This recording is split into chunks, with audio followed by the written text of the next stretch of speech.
Albert Murray has at last received the recognition he has long deserved. A novelist and essayist, Murray is the subject of recent profiles in The New Yorker and Newsweek. He's one of the most respected African-American intellectuals in the nation. Like his Tuskegee Institute buddy and lifelong friend Ralph Ellison, Murray is no bitter separatist. Murray believes black Americans are, in fact, just plain Americans without any hyphen. I spoke with Murray when he was a guest of the Alabama Writers Forum. Well, the three of your books that I know the best, Train, Whistle, Guitar, South to a Very Old Place, Spyglass Tree, I hear them described as either quasi-fictional or quasi-autobiographical. They seem to occupy a kind of gray area in between the novel and the memoir, in between fiction and nonfiction. How do you think of those books in terms of fiction, nonfiction? Fiction. Fiction is the ultimate. You see, fiction is an attempt to order chaos. You see, I'm now thinking in terms of particles and our waves. That's the way we can conceive, that's the way we conceive of entropy, which is chaos.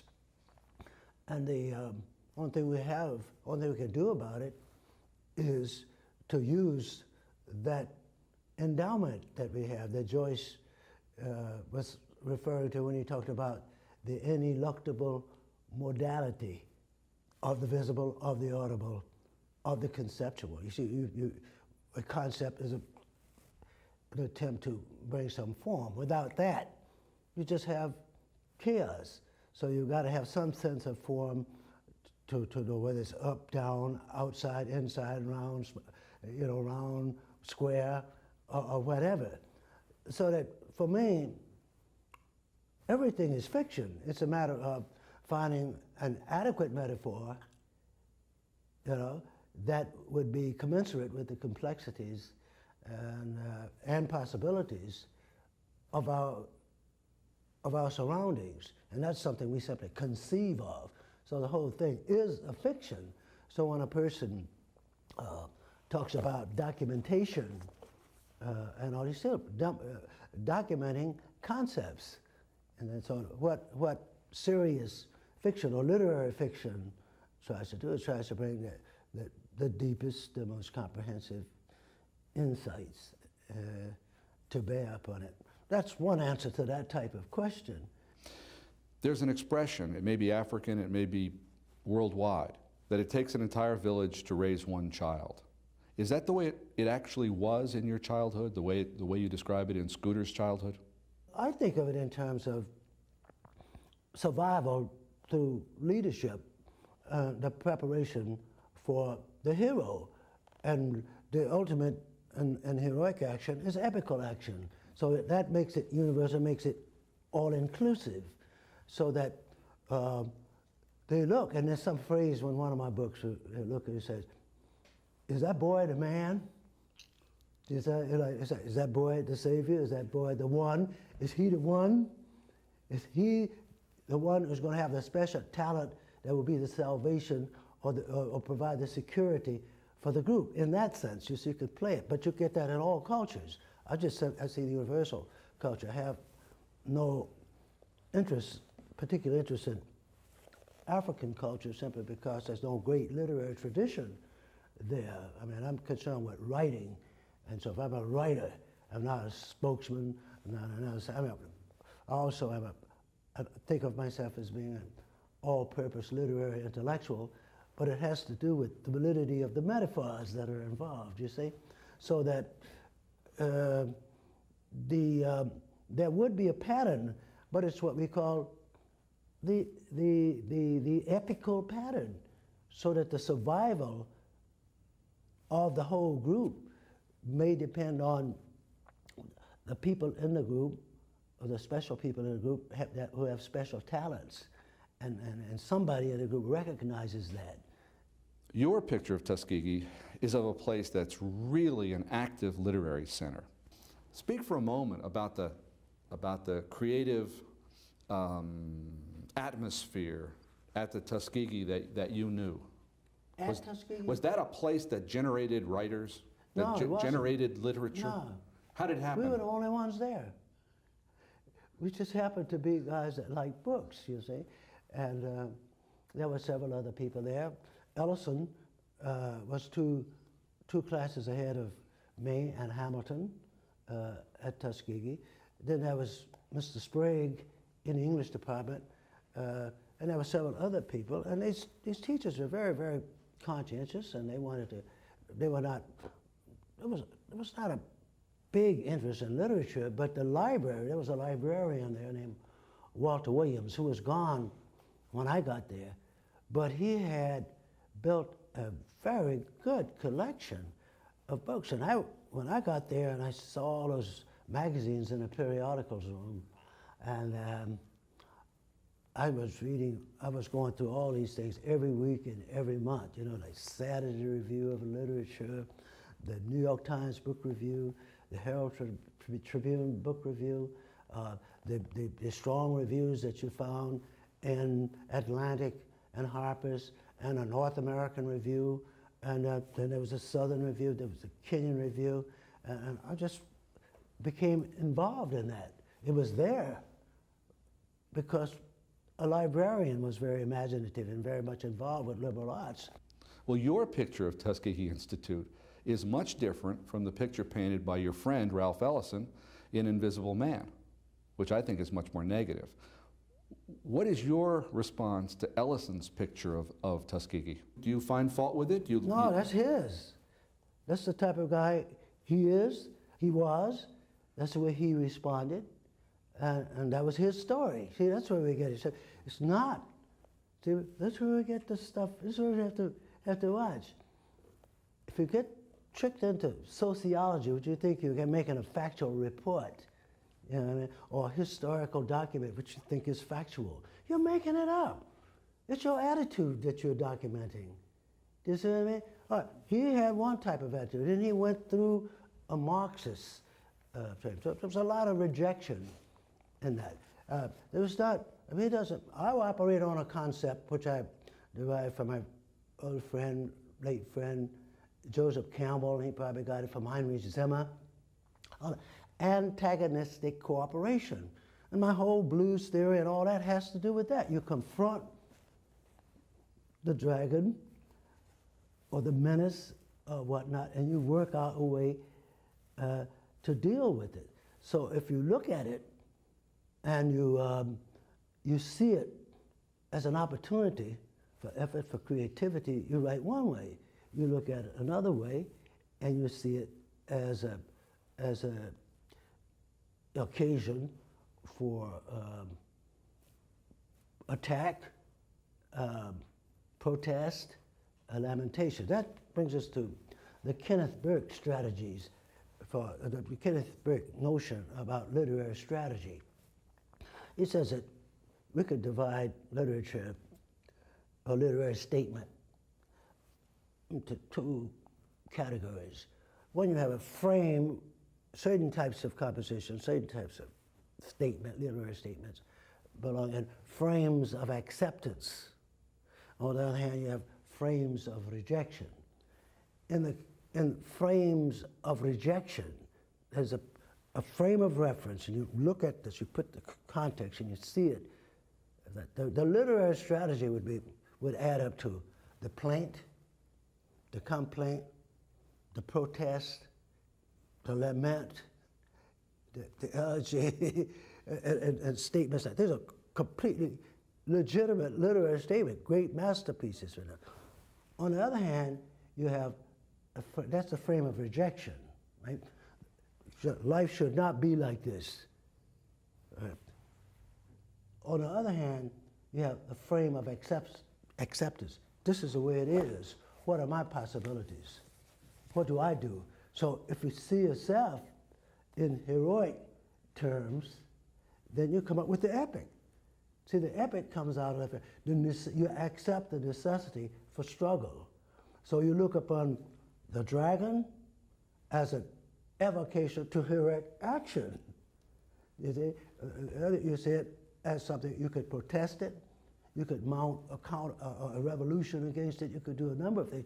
Here, you look for the opportunities, you riff on it. This is why This is how I come to the blues as my containing metaphor. It looks at the facts of life. The lyrics of the blues look at the facts of life. And then the music counterstates it, because the blues is not a lament, it's a matter of getting rid of despondency, despair, discouragement, getting beyond death, disaster, and all those things. So that the title of my book, Stomping the Blues, means just that. It means how do you, it's a purification ritual. You see, at the bottom of all art, you have a fertility ritual. In the blues, you have, in a blues function, in a Saturday night function, what do you have? You have, you have a purification ritual. That is, you stomp away the blues, and at some point, it becomes a fertility ritual. So you got your basic human patterns of consciousness, the basis of all aesthetic expression. That in terms of which you survive, you heard me? If you don't have continuity, you know what I mean? If you don't end up in a fertility ritual, then that's the end of the species. So you stomp the blues away, and you don't stomp the blues, or like by turning your foot into a sledgehammer.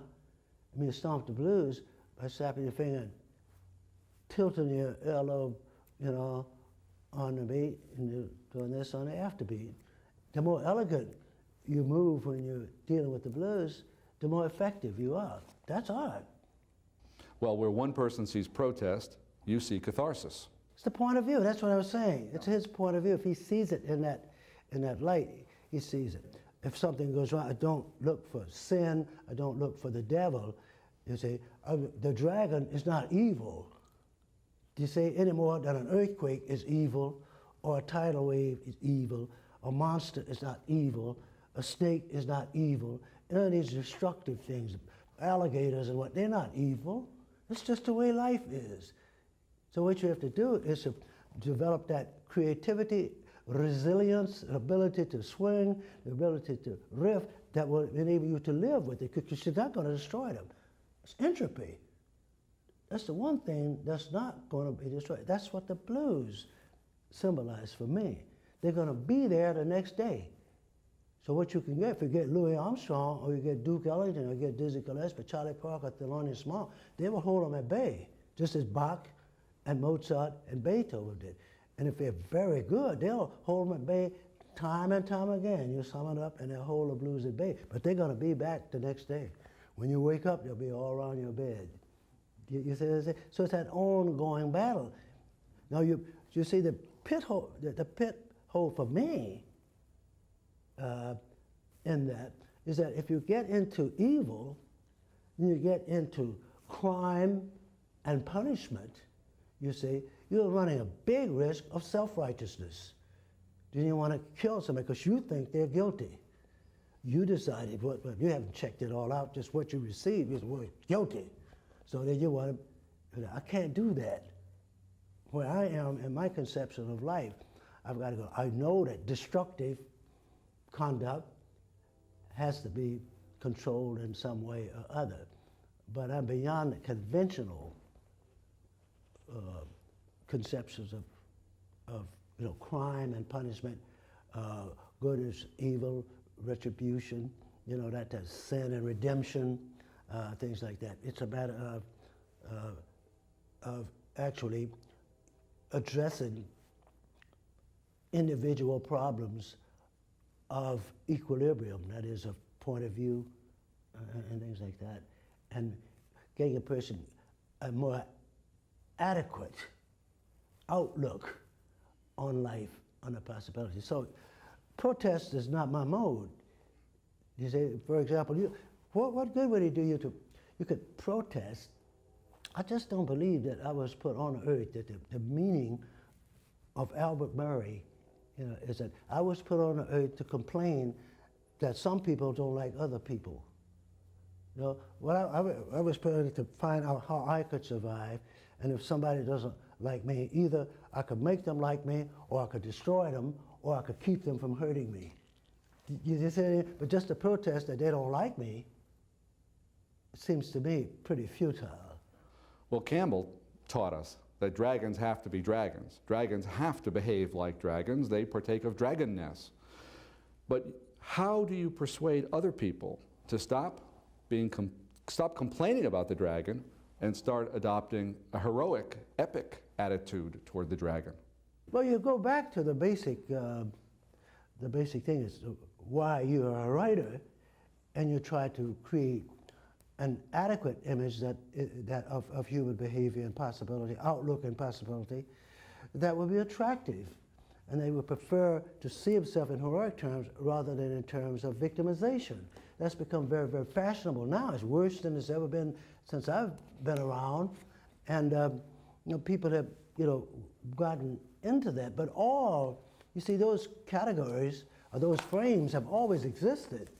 That you've had plaints, you've had complaints, you've had all those different literary statements that come out of that particular frame of reference or that particular intellectual and emotional orientation. But on the other hand, you've also had those epics. You say, life is rough. You go over there and fight 20 years, 10 years, or however many it was, then you got 10 years getting back home, and you're going up with the Cyclops, you got the Sirens, you got Circe, you got all these different places trying to get back home. But you want to be able to measure up to that type of perseverance. You see what I mean? And that is what my emotional orientation leads me to. Well, I know Hemingway is a great model for you and had a lot of influence on your writing and thinking. How did Hemingway, especially early Hemingway, like The Sun Also Rises and the early stories, how did early Hemingway affect your worldview? My master's thesis, which was a comparative study of the wasteland and The Sun Also Rises, symbols of sterility and fertility in the wasteland and The Sun Also Rises. So I said, this is a poem, this is a prose version of the but when as I continued to study it, what I realized was that Hemingway's approach was much more profound than T.S. Eliot's, as wide as Eliot's influence was. It was downright superficial once you accepted Hemingway's Sun Also Rises. Because, well, the big image, the quest, and then you come up on the wasteland, which is ruled over by a Fisher King. But the implication there is that there was once a golden age, and through some type of transgression or something, some type of misfortune, they fell upon evil days and barrenness, symbolized by the wound of the king who's sitting fishing. We've got all these various possibilities of poetic symbols, about fertility and whatnot, phallic symbols, this, that, and the other, fertility and continuity. Well, that's good, but it implies that there was a golden age. Right? Hemingway's confrontation was more like the blues. Life is a low-down, dirty shame that shouldn't happen to do. Futility, all is futile. I appropriated that in my interpretation of the blues. You see, so we come back to this, and it's not nihilism, you see, on the one hand, and it's not despair, and it's not, hedonism. It's none of this. It's a sober recognition that you have so many bars. After this and you're born, you have so many bars. And the more you can make them swing, the better. Then when you're gone, it doesn't matter. Well, let's change directions for a minute. You're a creative writer, used to working in your room alone. but you had the experience of writing Count Basie's autobiography, a long collaborative effort. How was that, and how did you feel about it, and what did you learn from it?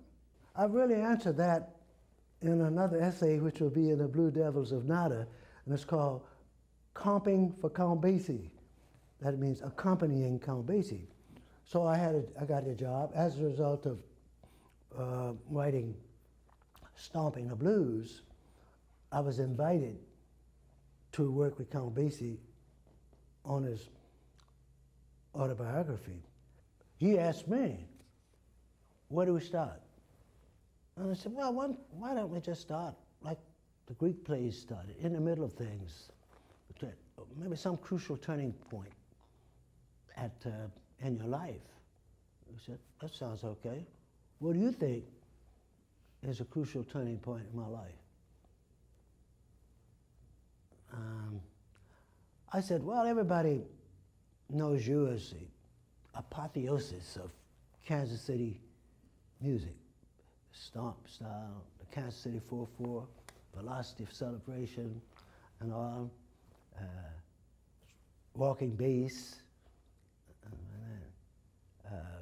But I know you came up in Red Bank, New Jersey, and coming up there, at that time, you started out as a stride piano player, which is Eastern Ragtime, and you took that and went into showbiz. So you started a showbiz piano player traveling with a vaudeville troupe. You said, I would think that the turning point in your life is when you decided to be a jazz musician rather than just a general musical entertainer. I said, when did that happen? He said, when I heard them Bull Devils out from Oklahoma City. It was a territory band. And I said, okay, that's good. We'll start there. Well then, where was the crucial turning point in your life? I really am trying to discover that, I guess, every time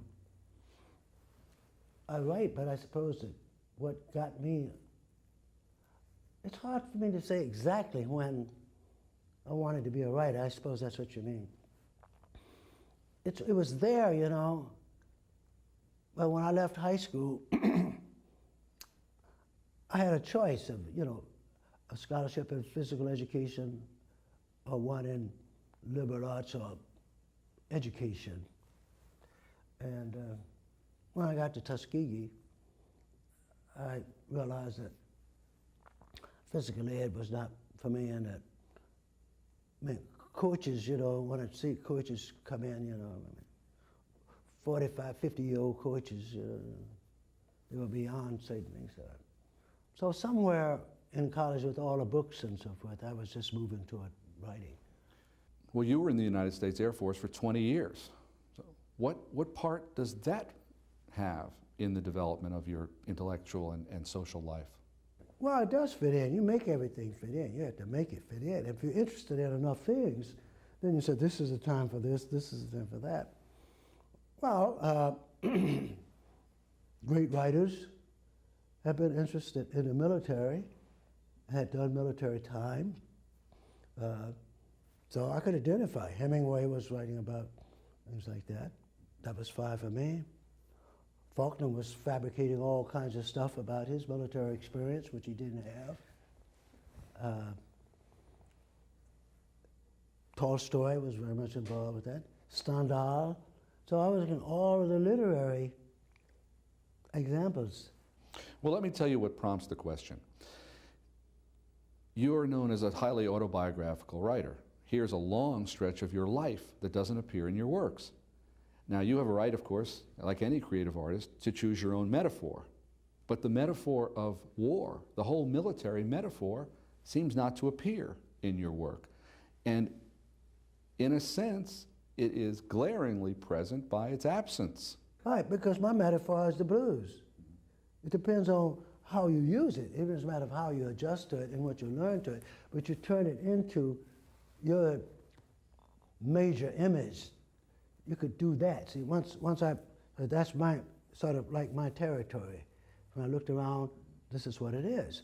So in the, in the 7 League Boots, which is the 3rd volume of the scooter sequence, the type of mobility, both social and geographical, that I could have used in writing a story about the military, I could use by writing about a jazz band. Murray was born and raised in Alabama's North Mobile County, and it figures prominently in his fiction. After a career as an Air Force officer, he has made his home in Harlem. I'm Don Noble. Join me in our next program when I speak with Dory Sanders, a peach farmer turned novelist.